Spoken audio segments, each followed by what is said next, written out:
Hello and welcome to the Armenian News Network Grung. I'm Asbed Bedrossian. In this Conversations on Grung episode, we're going to talk about the regional challenges facing Armenia and how the foreign policy establishment can meet these challenges. This episode was recorded on Friday, February 25, 2022. Recent polls show that Armenians perceive Turkey and Azerbaijan to be the greatest threats to their country's security. Azerbaijan's president routinely uses military threats to force Prime Minister Pashinyan into concessions whenever negotiations do not progress according to his logic. And he has been spending his petrodollars to advance racist, anti-Armenian views and fake news whenever and wherever possible, most recently in Yerevan proper. Turkey, having provided the military and political cover for Azerbaijan in the 44-day war, is now using this moment of extreme Armenian weakness to demand maximal preconditions for so-called normalizing ties with Armenia. How is Armenia's foreign policy establishment meeting these challenges? Is it ready to meet these challenges? To talk about these issues, we are joined by Tatev Hayrapetyan, who is an expert in Azerbaijani studies and holds a PhD in history. She was an MP at the 7th convocation of Armenia's National Assembly, being involved in the activities of the Standing Committee on Foreign Affairs. She was also a member of the Armenian Delegation at the Parliamentary Assembly of the Council of Europe. She is mainly focused on domestic developments in Azerbaijan, particularly examining the impact of the Nagorno Karabakh conflict on internal politics. She is the co-author of one monograph and the author of 2 monographs and more than 40 scientific and analytical articles. Hello and welcome, Tatev. Thank you for joining us. Thank you for your invitation. Great. This is your first time on our show, and again, thanks for taking the time to talk with us. I thought we'd take a brief moment and introduce you to our listeners. You were elected to the National Assembly in the early parliament elections of December 2018 as a member of the MyStep Imkhail alliance, which supported Prime Minister Pashinyan's Civil Contract Party after the so-called Velvet Revolution events of May 2018, and you formed the ruling alliance in the parliament until June 2021, right? Let me first of all say hi to the listeners, and Of it's course. my pleasure to be on your show. And of course, I would like to talk about both internal politics of Armenia, my participants in that politics, and also external relations. Thank you. Can you talk a little bit about what attracted you to MyStep Pashinyan and the events of May 2018?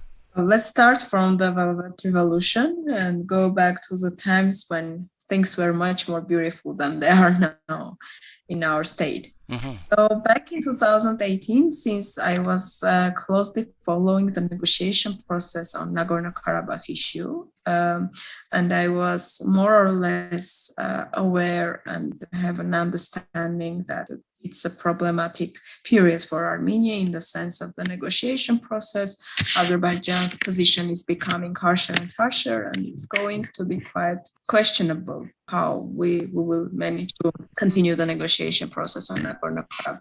Mm-hmm. From my perspective, the step which previous president and also Prime Minister of Armenia took, Sargsyan, when he promised not to run for the first term, but he didn't manage to keep his promise. That was a problem, first of all, for Nagorno-Karabakh topic. From my understanding, maybe I was wrong, but I don't know. I still think that democracy is the path for Armenia, not just for external factors, but internally. Armenian people are more inclined to democratic development than like Azerbaijan style, because you know what kind of a state Azerbaijan is. Pure autocracy when a person runs country for about 19 years. So that was the reason. So I was thinking that running for the first term of Sargsyan is problematic for, first of all, Nagorno-Karabakh issue. So what put me with many other people to the streets was the problem over Nagorno-Karabakh. And maybe I am one of the rarest person who says it was the problem, but I was seeing it as a problem. And later on, of course, since I have many friends from university, from different places, I used to work and cooperate in the movement. I got an offer to become part of the political team which was basically the main reason was my knowledge in Azerbaijan and Azerbaijani internal politics. I was told that they don't know people who are so well aware of the developments in Azerbaijan. Yeah, and we generally have a lack in Armenia of people who know how Azerbaijan runs internally. That's true, yeah. And that was the reason behind I got an offer. So who invited you into Pashinyan's closer circles? I don't want to go into the details, like saying the names, but I have people who knew me, also how I work, what kind of skills I have. So I got an offer. Armenia is a small state. Everybody knows everybody at the end of the day. Yeah. So yeah, that was the reason. And the people who might have followed my activities in the parliament will definitely say that I was mostly speaking about external politics, about Azerbaijan, Nagorno Karabakh problem, not going much into internal politics. Right. What was your experience with civil society work before May 2018? Were you considering a life in politics at that time? Well, not really, but I was engaged in the activities which were related to Nagorno Karabakh. Before, I was working for an organization which was called European Friends of Armenia, and I was mostly helping to organize trips for international journalists to Nagorno Karabakh. I should say that many of them returned back during the war to give a light over the developments in Karabakh. So all my activities were somehow related to Nagorno Karabakh. Okay. So when you became a parliamentarian, were you satisfied with the political life in Armenia throughout 2019, 2020, leading up to the 44-day war? To be honest with you, I was mostly following Azerbaijani domestic politics before than Armenian domestic politics. So everyone knows everyone, but I was not so much aware who is whose friend, who has what kind of relations with others. But to be honest, it was not a good atmosphere. Yeah. In the sense of internal politics, because this struggle between black and white, this different kind of criticism about each other, which was not reasonable. Criticism is normal, but in the beginning it was, there was a big euphoria, expectations were too high, and I think that sometimes opposition members were saying things which were not so much related to the reality.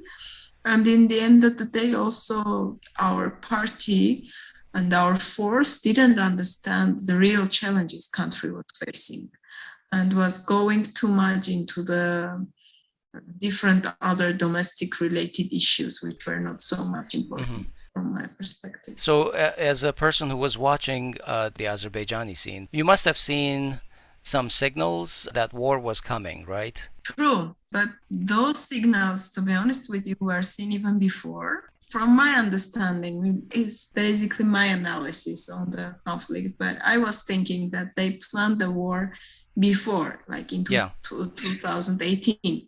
But the Velvet Revolution and the whole international attention on Armenia kind of canceled the war at that time. So they changed the plans and chose a time during the pandemic when everybody was busy. But they were preparing for war, definitely. So these signals for the coming war, they were relayed to the prime minister, and there was an awareness that danger is at hand? I was thinking that the negotiation process was kind of in a deadlock.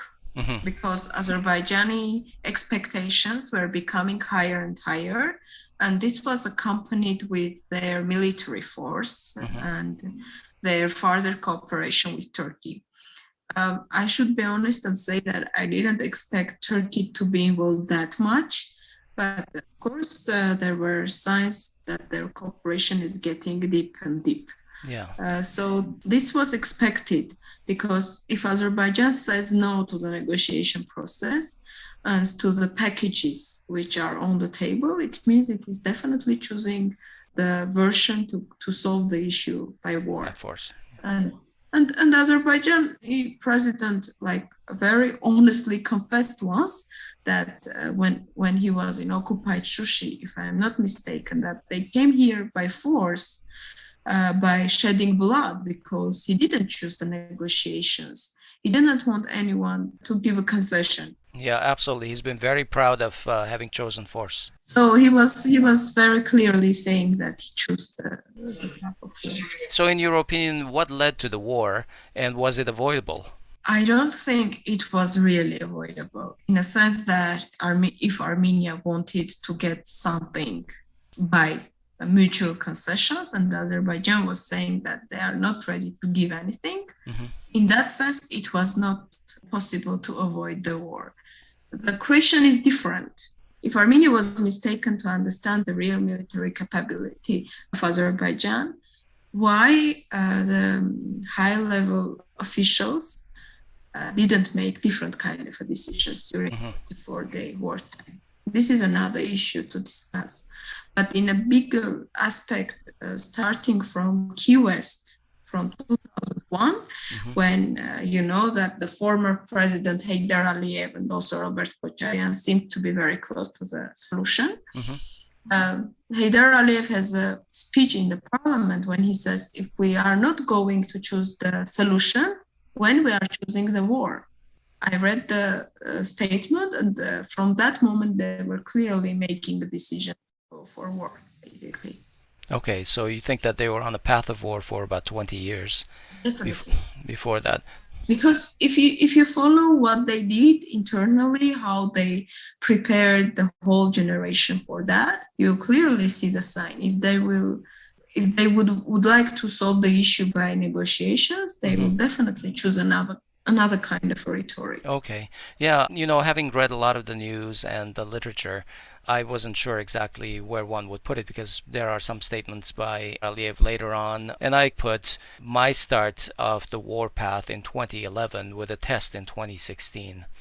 So it's been a long time coming. That's true, basically. But some people who were involved in the negotiations in Kazan said that they were really so close to solve the issue. Yeah. And at the last moment, Aliyev totally changed, and he simply ran out of the room of the negotiations. We've all had that face-the-mirror moment after the war to come to terms with where we are right now. Can you describe how you felt after the war, both as an Armenian and also as a parliamentary representative of the ruling party, which lost the war and suffered the loss of nearly 4,000 Armenian men? Well, to be honest with you, saying it was terrible, it means saying nothing.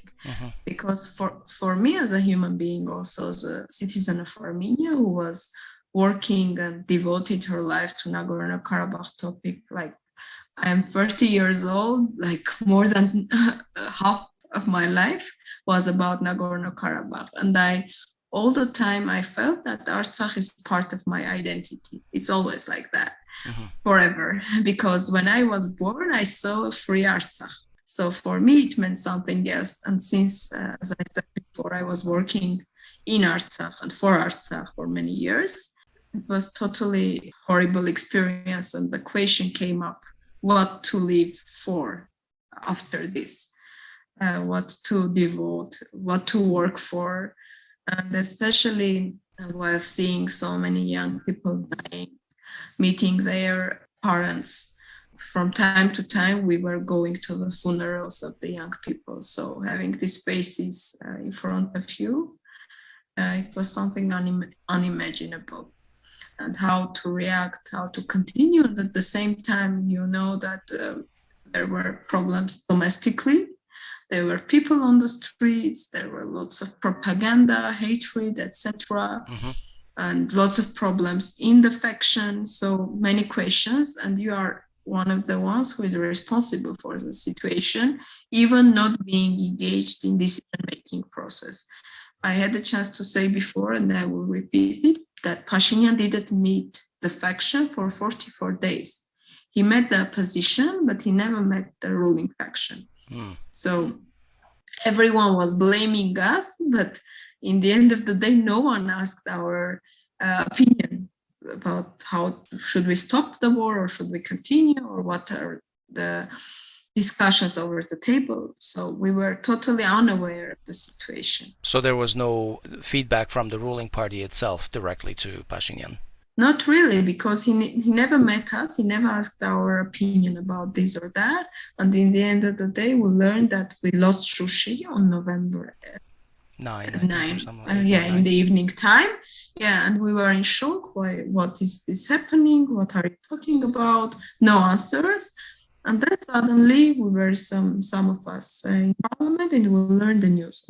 We were totally in shock. What is this? Everyone, because up until the last day we were still talking about Hachteluyeng. Well, I was in Shushi in the mid of October on my own initiative, and also I was several times in Syunik in Boris. So I saw the situation is not Hachteluyeng, but I was not considering it to be so terrible. So after the defeat in the war, you didn't leave the ruling party. Like, for example, you didn't quit them November 10 or 11 or whatever, or resign from the parliament. However, you did not participate in the June 2021 early parliamentary elections. Have you parted ways with the My Step Civil Contract Alliance? And if you have, why? Well, starting from November 9, the question, of course, was not only for me, but many other parliamentary members from ruling party to stay in the parliament or to leave, just giving up a mandate. But the question was, first of all, in the faction, there were certain members who are not in the parliament anymore, who were quite an internal opposition. And they were suggesting to come up with alternative PM candidates to change the situation, because how Pashinyan was behaving, we were considering it not to be right for the state. Besides, I was the one after the November 9, when Pashinyan first met, I was one of the members who said that I think the leader who lost the war, also with us, though we were not aware of that, we cannot stay and rule. We need to organize a snap parliamentary elections and live forever, because we lost the war. Of course, no one wanted to lose the power. So for me, what I have seen and what I went through, and also my feelings about Artsakh, were quite different, I think. But in the end of the day, they made a decision to run for the snap elections. And of course, I was not going to participate, because I was always bringing this example. If in 2018, we were not know the rules in the faction and how Pashinyan is going to run, after that, we already knew the rules. We knew that you will never ask your opinion, but in the end of the day, you will be responsible for the most terrible decisions you are not even sharing. I see. So we know the rules of the game, and it was my decision. You finally got to know him firsthand about the way he operates and everything? Yeah, sure. And just one thing also, at that period of time, certain issues, humanitarian issues, prisoners of war, etc., were quite important. And I was involved very much in parliamentary diplomacy, and we were trying to use the tools to help with this issue. This was also personally important to me, because many people were just relatives calling and asking, do something. And if you have the skills and you just give up because, you don't want to bear the responsibility anymore. So that is a very important point that you mentioned, Tatev. It's not something that we had planned to talk about the POWs. One of the things in the trilateral agreement between Armenia, Azerbaijan, and Russia was the exchange of POWs. How did that go wrong at the very inception? Because I think after the war, when the documents were signed, Armenia basically rounded up all of the POWs, including some of the criminals that we had in prison for a long time, since about 2014, I think, 2013. And we shipped them all to Baku in an airplane, and we were done. And I think that there was an expectation that we would get all of our people back, and then that didn't happen. How could that have gone so wrong? Because the entire narrative for the last year, the top issue has been the POWs, when we should be thinking so much more about national security, but our attention has been diverted to our POWs, our men, our women, and people in Baku. So to be very honest with you, I never talked about this kind of a conversation in public before, but during that period when they were discussing to return all POWs and return our guys back home, there was a meeting with one of the officials, I will not name him, but who was involved directly with this negotiation process. And I said, please do not return all the POWs just because Azerbaijan is not going to do the same. They were like, no, they promised. I said, no, make sure they will return all the guys. I'm sure they will not do that. I know how they behave. This will become bargaining chip later. And it was not only me. There were some heads of the different institutions who gave the same advice. Maybe the ones who were directly responsible were afraid, or I don't know the reason, but they behaved as you said before. And it became a big, big problem. Until now, Azerbaijan... What do you think, inexperience or fear? Maybe lack of experience and also fear, both.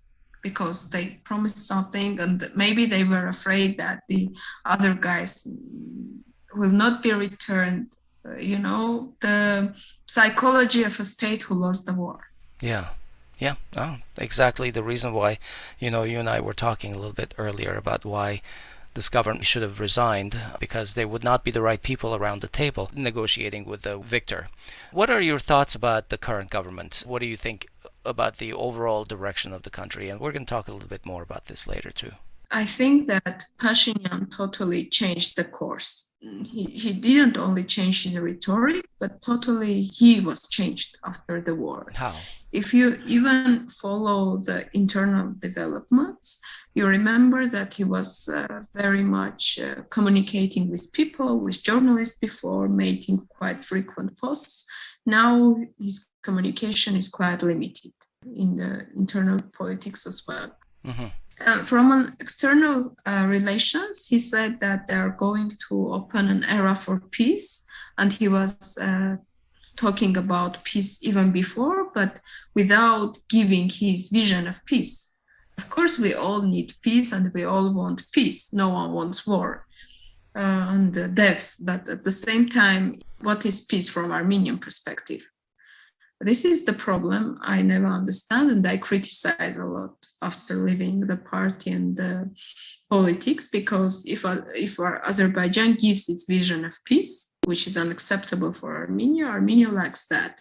Armenia lacks the vision. Mm-hmm. That many people complain that Pashinyan is going to become an ally with Turkey, with Azerbaijan, etc., because they don't understand what are Pashinyan's red lines and what is the content behind the negotiations Pashinyan is holding with Azerbaijan or Turkey. Yeah. So that brings us, Tatev, to some of the foreign policy and internal issues that I want to talk about. In a IRI poll that came out about a month ago, the results indicated that 88% of Armenians feel that Turkey is the greatest security threat to Armenia, and 81% believe that Azerbaijan is. All the other countries are comparatively negligible. I'll put a couple of slides about this in our document. But there are two other poll results that also fascinated me. One of them indicates that Armenians put Azerbaijan and Turkey at the bottom of their list of countries to improve relations with. They want our relations improved with our strategic partner Russia. I think more than half said that. Then the US, France, and China in that order. And the other result indicated that only a third of Armenians polled think that the country is going in the right direction, and now a majority think that we're going in the wrong direction. This is a huge shift since 2018. The question is this: Armenian foreign policy is trying to make friends with our enemies, completely contrary to the wishes of the Armenian people, as the poll indicates. So naturally, Armenians think the country is headed in the wrong direction. What do you make of this? How do you evaluate this policy? We talked about Pashinyan's change in the course after the snap elections and losing the war. But what has happened with Aliyev? He never changed his rhetoric. He became even more highlighted anti-Armenian. He all the time keeps saying that Armenia will live as a defeated nation. And of course, Armenian people are reading this in the news. So if you say we are going to to build peace with Azerbaijan, no one will believe you in this country. Mm-hmm. Right. Because they saw the videos of the POs to be tortured. They saw how our monuments are being damaged and demolished in Karabakh. They saw how Azerbaijani president kept telling us that we are all dogs or rabbits or whatever. And in the end of the day, our prime minister says we are going to open an era for peace. So who would believe that? And give me one example in the human history when peace was built from when a one-lateral peace was built. It never happened. Peace is built when the parties are interested to build the peace, when they understand that they are going to gain more, and they are going to do that. You know that Azerbaijan and Turkey jointly hold about 60 military exercises after the war, after November 9th ceasefire agreement. So how it is related with peace? And of course, people are following the news and are making their own understanding of the situation. That's why they don't believe the era for peace. Even if everyone you ask would say that we want to build peace, we want peace, but not like this, that Azerbaijan initiates another escalation on the border, takes new POUs, and then we have going through the trouble over and over again. Yeah, absolutely. So does Pashinyan's government even have the option of changing this era of peace course when the terms of the directions were given to it by the winners of the war? I think that Azerbaijan and Turkey are not going to build peace in the region. They have their own plan. Lately signing so-called Shushi declaration was quite openly speaking what are the plans they are having. They even have a jointly military exercise close to Lachin corridor, which is controlled by Russian peacekeepers. So I think they are, in comparison with us, they are getting ready for all possible scenarios in the region. Okay, yeah, that was going to be a question of mine, if they're going to be driving towards war. Let's move forward, but without rehashing the last 16 months of negotiations, violence, loss of territorial integrity, and so on. Let's fast forward to one of the latest interactions between the two leaders of Armenia and Azerbaijan. Tatev, you just published a comprehensive article on EVN report, which I read. It was great. On February 4, Prime Minister Pashinyan and President Aliyev had a teleconference summit that was facilitated by French President Macron and European Council President Charles Michel. Following this, Azerbaijan released 8 Armenian POWs, so that was something.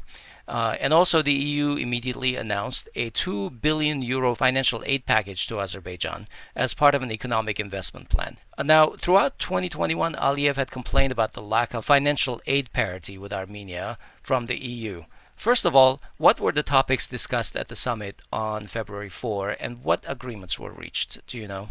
Judging from press release, which was published after the meeting, they were mostly focused on humanitarian issue, trying to solve those kind of issues. Of course, Azerbaijan focuses on so-called minefields and the maps. And for Armenia, it's the problem of POWs. Though, if I'm not mistaken, Armenian PM once said that he gave all the information he had about the maps, so he doesn't have anything more to give to Azerbaijani president. About the EU's decision to give Azerbaijan an additional €2 billion assistance, I think it was mostly connected with recent and ongoing crisis over Ukraine. And Azerbaijan managed to get most benefits from the situation because how do you think the Ukraine situation benefited Azerbaijan getting $2 billion from the EU? Europe kept saying that they are looking for an alternative sources for gas, for getting gas, and they were watching over US, Qatar, and also Azerbaijan. And some EU commissioners were recently in Baku for the negotiations. And only after that, they declared that they're going to give Azerbaijan such a big amount of the assistance. But not only Azerbaijan doesn't have so much gas to provide to Europe and replace Russia, which is not possible, but also Azerbaijan is a very well-known authoritarian regime in South Caucasus. And from my understanding, EU is losing its soft power in the South Caucasus by providing Azerbaijan equal help. Also, it has totally different cooperation level with Armenia, which it doesn't have with Azerbaijan. So in the long run, this means Armenian public might be quite disappointed in EU and the democratic values. because seemingly they support autocracy as much as they might support democracy. So it's the difference. Absolutely. And not just the people in Armenia, I think the Armenians in the diaspora as well, because here you see that the 2.6 billion that was promised to Armenia as a financial aid package came because of, the perceived democratic gains in the country and so on.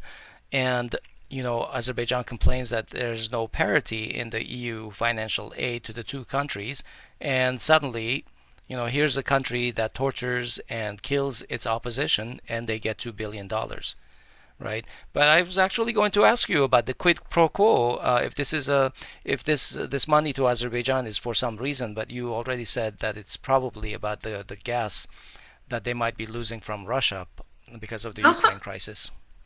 Sorry for interrupting. The interesting thing is that when the money were given to Armenia, they were specifically highlighting to which spheres this money are going.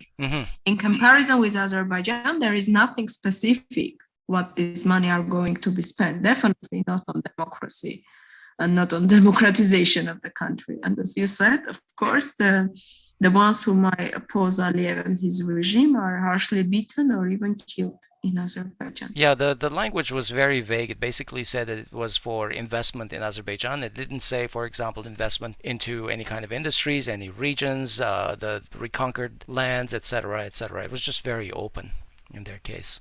Yeah, they left it for Aliyev's decision. There's one thing that fascinates me here. You just mentioned the issue of the minefield maps and everything. That reminds me, reportedly, recently Pashinyan agreed to help Azerbaijan to deal with its so-called quote-unquote missing persons from the first war in Karabakh 28 to 30 years ago. This is the second time since the war that Aliyev has injected negotiating points that were not part of the trilateral November agreement. The first issue was, in fact, what you said was the minefield maps, and now all the minefield maps have reportedly been turned over to Azerbaijan, and the current ones are suddenly the missing persons issue. And I see this coming up more and more in their media. How is Armenia agreeing to all these new conditions? Is Azerbaijan like an amazing master negotiator, or are we doing a terrible job negotiating? I think again here we lack the content. Azerbaijan knows what it wants, and it creates the content on the negotiation table. They say they all the time bring up new theses, and we are in the role to respond to these theses. Yeah. We never say something and put Azerbaijan in a situation when they need to respond to that. It's all the time us. This is the huge problem. So when you lack the content and vision, of course, the one who has its content and vision are going to superior to you and bring up the issues you need to answer.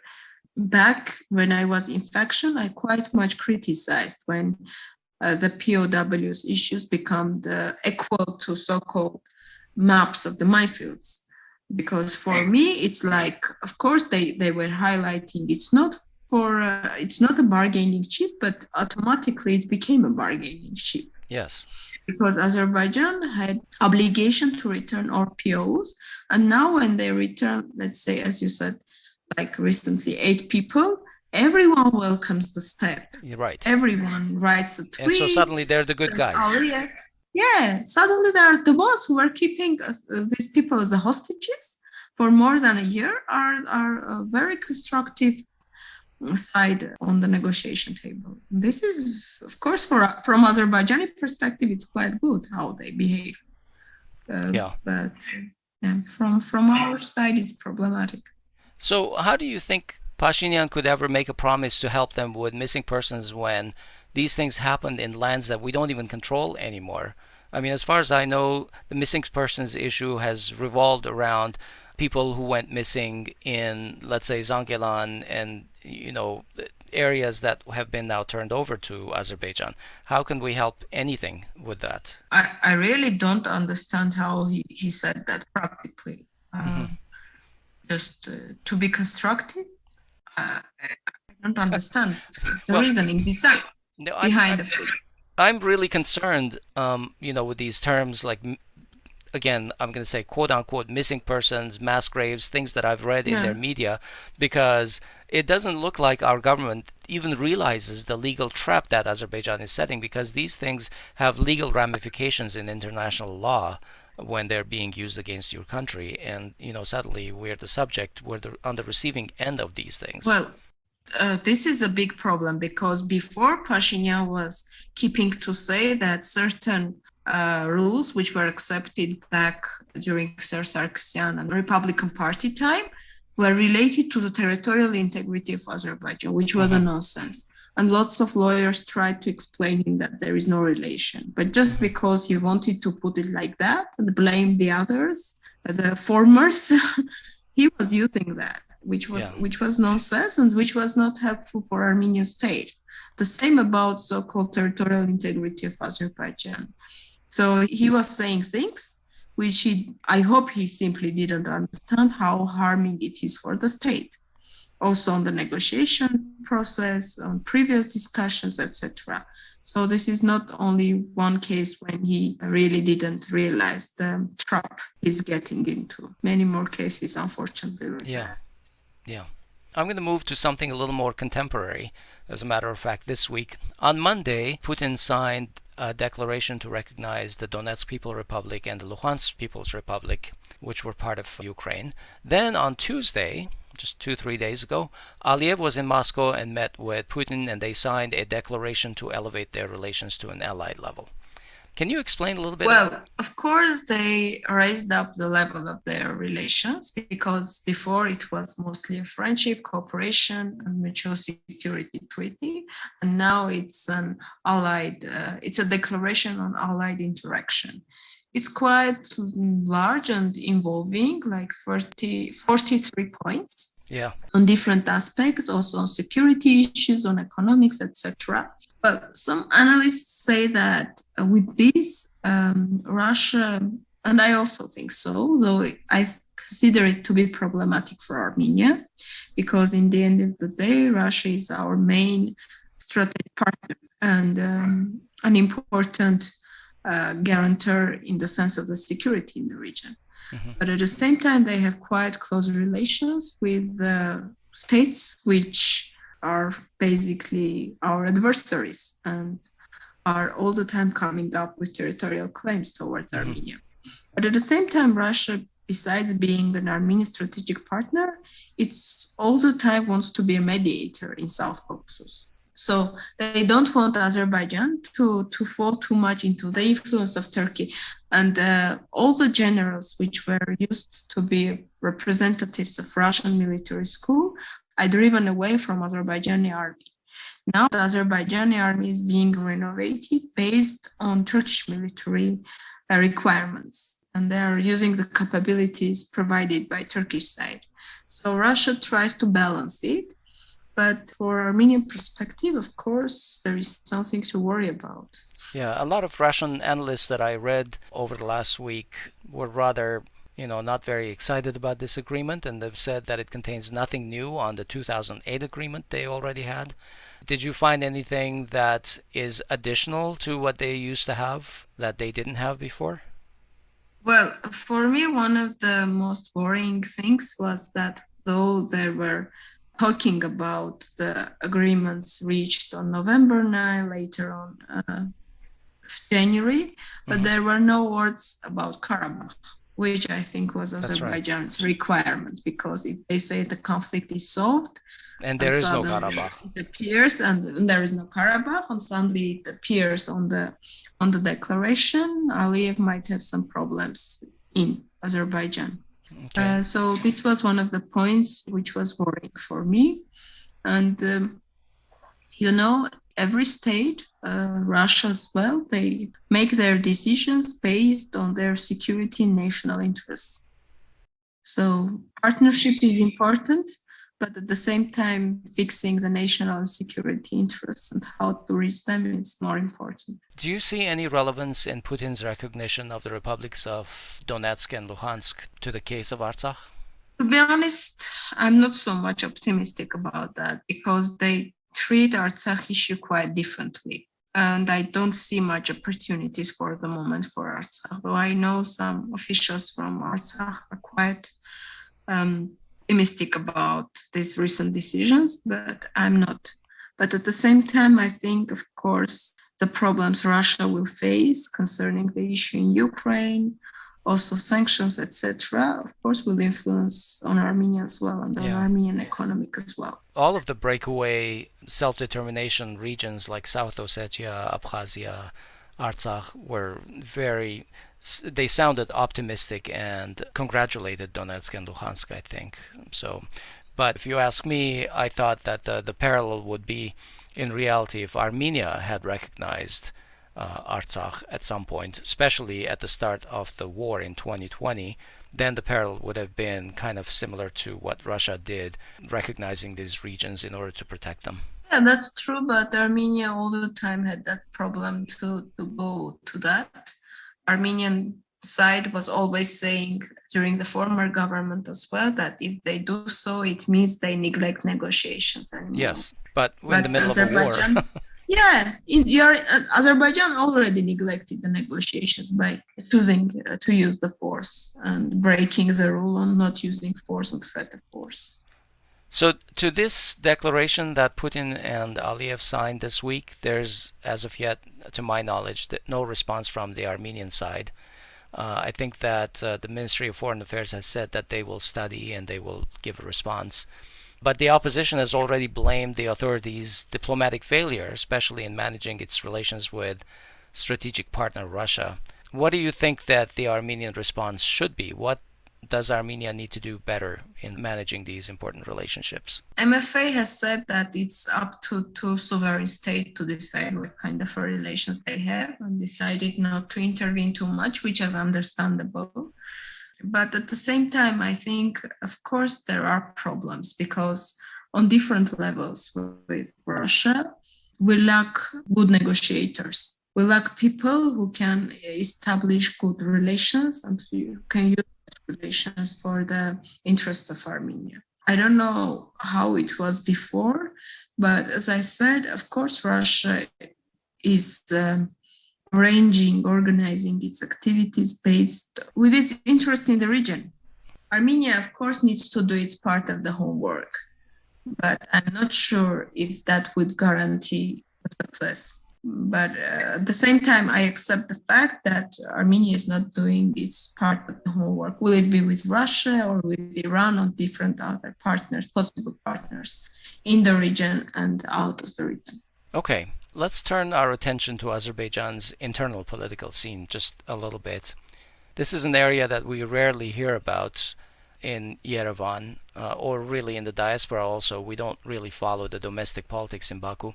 After the war, if we were to read their propaganda, we would think that Aliyev single-handedly won the war, maybe with a little help from Erdogan.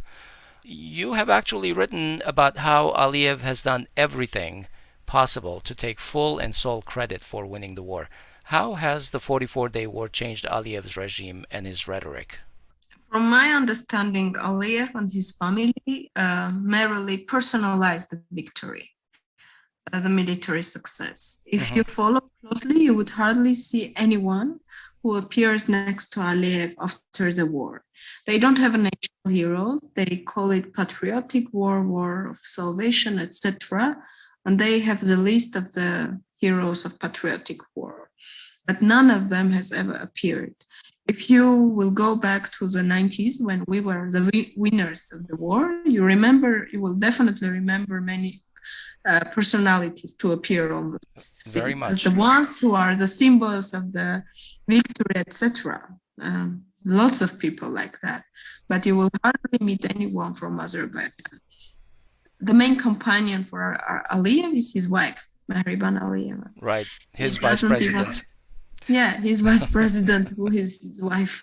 And he doesn't even take his son, which can be considered to be a successor, etc. Like before, Haydar Aliyev was all the time engaging Ilham Aliyev before making him president. Yes. This is not the case with junior Haydar Aliyev.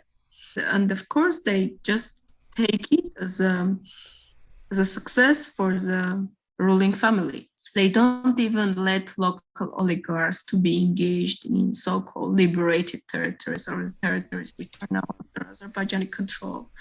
They taught all the privileges they might have, and they use it as much as it is possible for raising up their family rule and deepen the autocracy in Azerbaijan.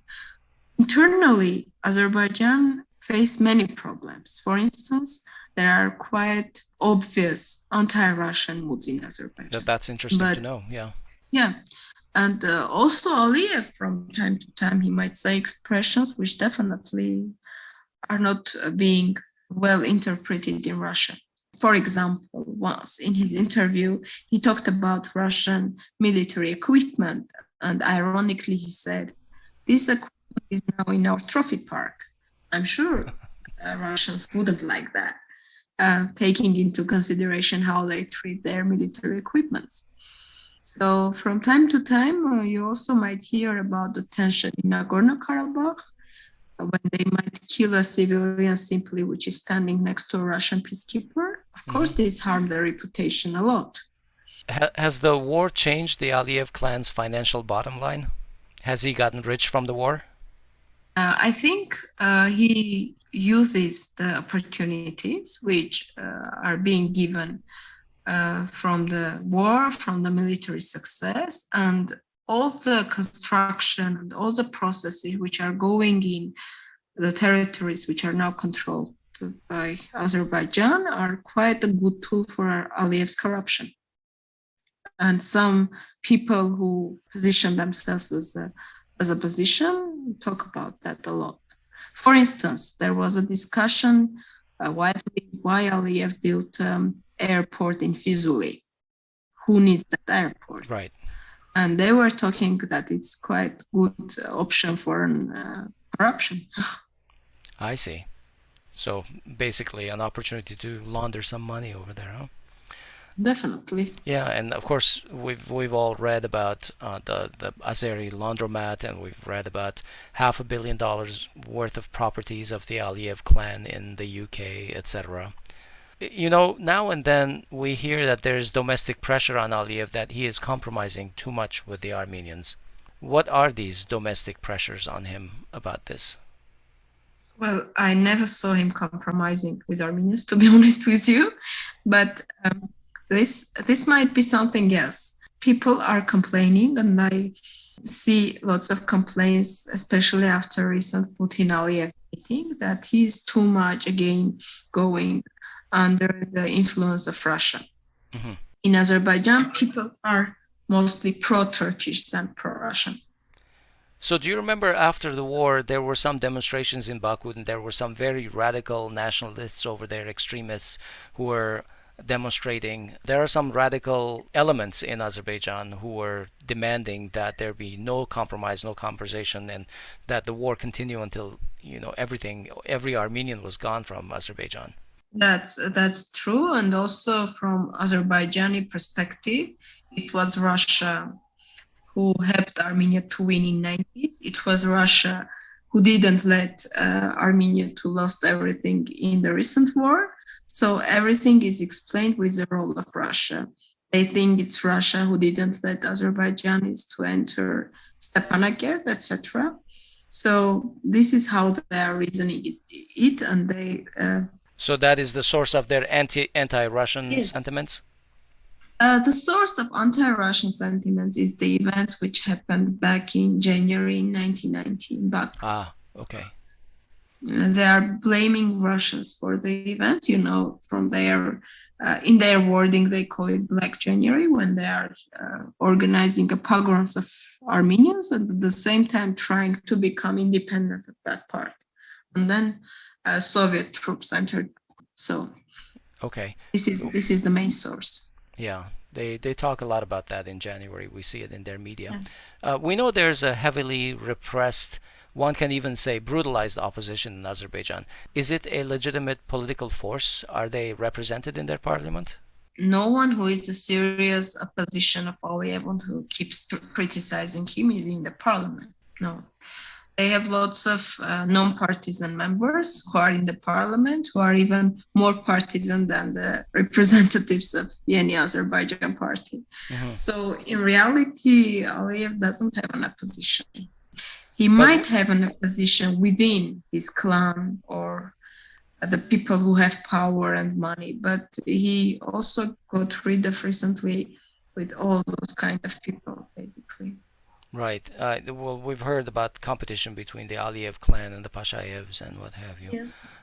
So we sometimes see some videos surface on Twitter, for example, about some popular unrest, some political opposition people. They call it political opposition people, but some people in opposition who get beaten up by the police and they're taken away. What are the issues that fuel these domestic popular discontent? Is it economic? Is it political? Is it democratic, undemocratic situation? What fuels these people? The most recent case, when an opposition member was very harshly beaten by a police and his pictures appeared on Twitter, Facebook, Right. etc., he went to demonstrate for another opposition member who was in prison. So sometimes they go to the streets just as a sign of a protection to another opposition members who are in prison. Not really something specific, but mostly things like that. They don't go to the streets for economic issues recently after the war, not also politically, but they might go to the streets to express their solidarity to another opposition members. Does Aliyev have any weaknesses that Armenia can exploit? I think yes. If Armenia will be wise enough and can use the very deep anti-Russian moods within Azerbaijani society, Aliyev might face lots of problems. That's interesting. I'm not going to go into it, but there were some points among the 43 points of their document that signed that had to do with dealing with their citizens in each other's countries and what have you. Yeah. But maybe we can have another conversation at some point about that. So do they use Armenia as a boogeyman in Baku to rally Azerbaijan around this perceived external threat and forget about the lack of democracy at home? Aliyev is using the face of Armenia and the Armenian people very much to create the image of external enemy and to mobilize the people around it. And of course, no one can speak about democracy. This recent war also helped Aliyev to show that it's autocracy who wins the war. Democracy is losing the war. And with different media sources, they deepen this understanding in the minds of Azerbaijani people. So they would hardly imagine democracy in near future. Okay, let's talk a little bit about the Shushi Declaration and some of the aftermath. In June 2021, Aliyev and Erdogan signed the Shushi Declaration. It heightened the collaboration between the two countries in defense, energy, gas corridor, and they talked about the so-called Zangezur corridor in a manner which the Armenian MFA stated was, quote-unquote, a provocation against the security and peace in the region. Can you talk a little bit about the importance of this declaration vis-a-vis Armenia's security and how we should be responding to this threat? If I described it shortly, from my understanding, it's a military political pact, first of all, against Armenia and Armenian statehood. And not only Armenia, it's also, in the long run, will be a threat for Iran and Russian presence in the region. Erdogan and Aliyev openly claimed that from now on they are going to solve the issue based on ethnic belonging. So Turkish belonging. This is the way they are going to solve the regional issues, and they are going to work together. That's why some analysts say that the recent declaration between Putin and Aliyev is kind of a tool also to balance Shushi declaration. And it's quite enlarged, it's quite involving. And also there are some signs how they are going to demolish the cultural heritage, how they are going to work against Armenia, how they are going to work together. Yeah. And to try to, as they say, provide security in the region. Yeah, we've been talking a lot about that aspect, the cultural destruction of our monuments and what have you. Do you think that the document that Putin signed with Aliyev this week was sort of a response to the Shushi document? I think so, because I was searching a lot, trying to understand the Russian analysis on Shushi declaration, and hardly find anything. But afterwards, some experts from Russia also started to talk that this was done to balance Shushi declaration. Maybe they are doing this for Armenian public, I don't know. But in the end of the day, of course, Russia wants to balance the situation as much as it is possible to keep its leverage on Azerbaijan.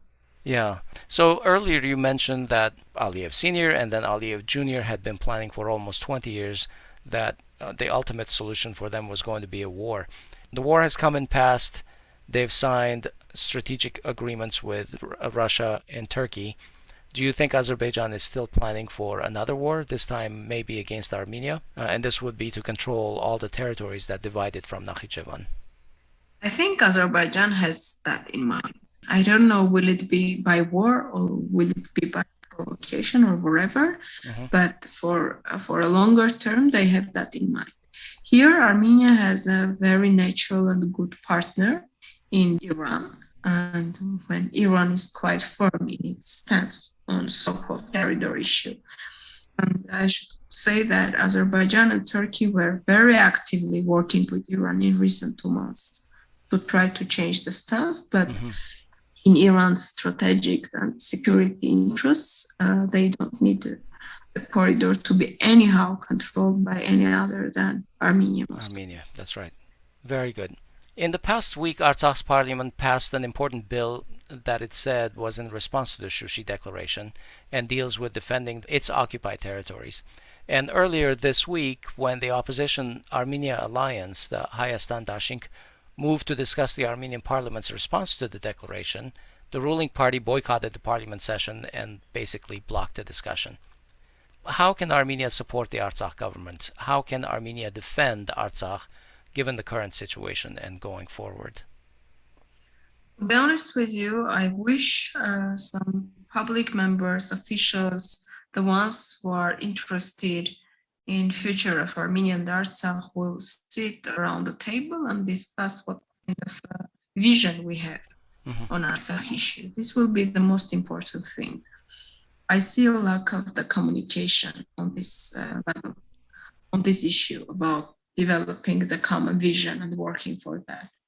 That's why in many times you can see the difference of the approaches and the differences of the statements before even we have some criticism from Artsakh on certain statements made by Pashinyan. So the lack of the vision is the main problem we have. Okay. Finally, I promise this will be the last topic. Let's talk a little bit about our Ministry of Foreign Affairs. And, I'll make a couple of subjective statements because I've always felt that the Armenian Ministry of Foreign Affairs is too inert and unresponsive for my taste. A lot of anti-Armenian things happen around the world these days, particularly from Turkey and Azerbaijan, and then there's no response from Armenia. But before 2018, to me at least, it seemed like there was a degree of institutional stability and establishment building. But since 2018, the MFA seems to have been nearly dismantled. And you can stop me if you want to interject something, but there was Foreign Minister Manatsaganyan. He left after the war. Then in May 2021, Aray Vazian resigned in frustration. 3 out of 4 his deputies left. Then for months there was no new appointment. Then for a month there was a temporary appointment of Armen Grigoryan as deputy foreign minister. And finally, we now have Ararat Mirzoyan. Of course, he had no diplomatic background to his appointment. Why have we had such a mind-boggling turnover in the MFA? And do you think we have the right people in place in the ministry right now? And I know I'm putting you a little bit on the spot because you know some of these people, and I'm not looking for you to knock anybody, but I'm interested in knowing if the foreign ministry can deal with the extremely challenging problems facing Armenia, and if the right people are in the establishment and in the pipeline. Honestly speaking, after the recent snap elections, Pashinyan has made a decision to make political appointments on the most important positions. Will it be in the defense ministry or in the MFA? And he very clearly said he is putting these people not to question his decisions. So if someone, will it be the previous heads of the MFA or I don't know, someone in the defense ministry will, from the professional perspective, might question this or that decision? No one. we question that because these people are considered to be part of the political team, which basically decided to hang up Pashinyan's pictures in their rooms, and cabinets, which were they criticizing before, and to say what he wants them to say. Sometimes, from time to time, if you follow statements made by MFA, you might see some very minor differences with Pashinyan statements. But in the bigger perspective, the statements, they don't change much. The actions and the work, which can be seen sometimes, will change something. And you can just only guess about the work if you follow the official press releases. Before I talked about the work which Azerbaijan and Turkey were doing with Iran. Like often delegations were sent to Iran. Just open and check how many delegations from Armenia were sent to Iran. So this shows if there is a work done behind the statements, or there are just simply statements which are not even satisfying us. Now, does the establishment have the right talent in the pipeline? Do we have the right educational system to generate the needed talent? And does it have a strong and professional connection to the various policy and expert think tanks of all perspectives, not just of one political persuasion, but across the political spectrum? Fortunately, one of the main problems the political party has, and I witnessed it even before, is the non-ability to hear anyone. This is very problematic. But before there were some communications with different experts, etc. But after the recent elections, I openly see there is no interest to hear anyone, especially when there is lots of criticism. And for them, it's not good to hear the criticism. So the lack of the professionalism is one of the main issues Armenia is facing. I asked a similar question to my colleague Varujan Geramyan on the podcast, and he said the talent exists in Armenia, but not in the government. That's true. And also many people, like I will speak on my behalf, I don't want to be part, I don't want any position which is connected with the government. Not because I don't want to work for the state, but because I know they never put your opinion into consideration. And I have totally different understanding of Azerbaijani politics, and they have totally different policy towards Azerbaijan. So there is no need for my professionalism and my ability, skills to be put in that work. I will simply be fooled, and I will fool people who hear my public speech and think that, Pashinyan or someone else is hearing me. This was never the case, unfortunately. As it relates to Pashinyan, Mirzoyan, the people who are in decision-making places, do you think they have a complete understanding of Armenia's long-term national interests? Do they know what they're doing? Because after the 44-day war, I can say with a high level of certainty that the diaspora does not have any confidence in what they're doing. The same is about Armenian public. That's why I said in the beginning of our conversation, when you don't know the content, when you don't know what is the vision, and you don't know what are the red lines, there is lots of space for guessing, for some different other theories, which might not have so much connection with reality, but simply you start to guess, to develop different kind of theories. I don't know. The lack of the vision and content is the main problem. No, I don't think they have an understanding of Armenian state interests, security interests for the long run. Yeah, that lack of vision is a huge problem, and that needs much more discussion. Well, do you have any thoughts about how we would rebuild Armenia's foreign affairs establishment to successfully navigate through the country's challenges? Honestly speaking, I think that for a bigger spectrum, the people of Armenia and also the state institutions of Armenia lack a motivation. They need an aim to reach. Before it was always Artsakh. We think that we work for Artsakh, we struggle for Artsakh. Now it is again Artsakh, but since Pashinyan is making statements which are quite problematic and not well accepted in the country, there is the big question how to continue, what we are going to, what kind of a state we want, what kind of a situation we want to create connecting with Artsakh, and what kind of a vision we have. If there will be a vision, believe me, will it be MFA or different other institutions? We know how to work and how to organize their work. Now, when there is no line, when there is no aim and the motivation, the whole problems come starting from that point. And the lack of the professionalism is also about that.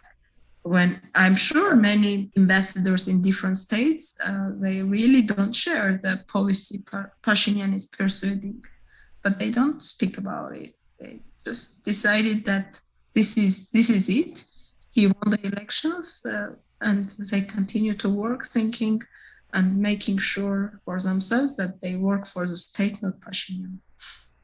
I completely agree with you. I think you hit the nail on the head, that there's not a clear goal that people are working for.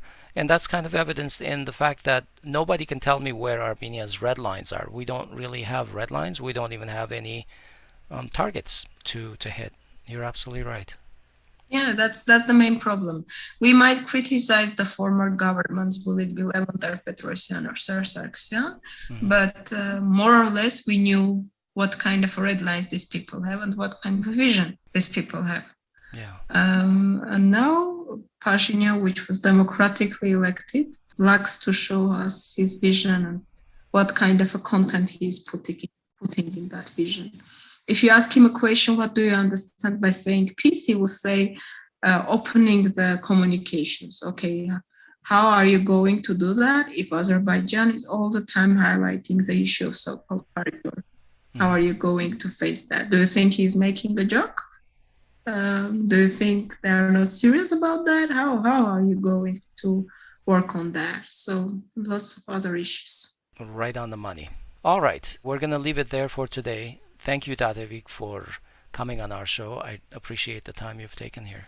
Thank you very much. It was my pleasure to be part of your show, and I hope we didn't make our listeners to be worried about our discussion, because I talked a lot. We're all worried, and we'll let the listeners decide about that. Okay. That concludes this Conversations on Grung episode, and we hope you found it useful. As always, we invite your feedback. You can find us on most social media and podcast platforms or our website, grung.org. Don't forget to subscribe to our channel on YouTube, like our pages, and follow us on social media. On behalf of everyone in this episode, we wish you a good week. Thanks for listening, and we'll talk to you soon.